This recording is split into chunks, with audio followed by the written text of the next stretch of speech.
Warka yimid waddanka Kenya, gabar Soomaaliyeed ayaa waxaa lagu dilay hotel ku yaala waddankaasi kadib halkaasi markii ay la seexatay nin ajnabi ah, sida ay caddeeyeen ilaha iyo laamaha amniga iyo sidoo kale warar ka soo baxaya waddanka Kenya.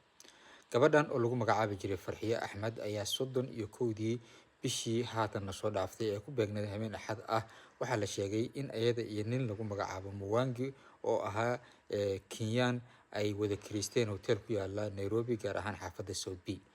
Gabadha ayaa iyo ninka gabadha la socday ayaa la sheegay in 400 oo lacagta waddankaasi ah kirada habeenkaasi hotelka uu bixiyay, halkaasna la wada aaday.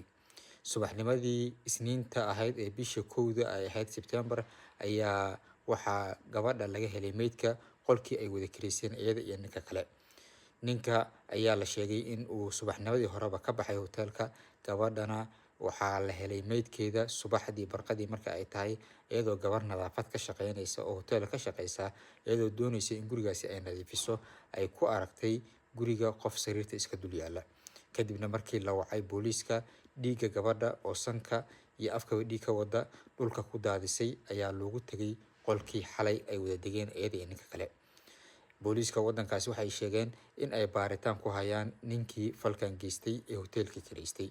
Sidoo kale lama bixin wax faahfaahin ah oo ka dhaxeeyay gabadhaasi iyo ninkaasi haddii ay ahaan lahaayeen nin iyo naagtiisa ama si kale arrimuhu ay u jireen.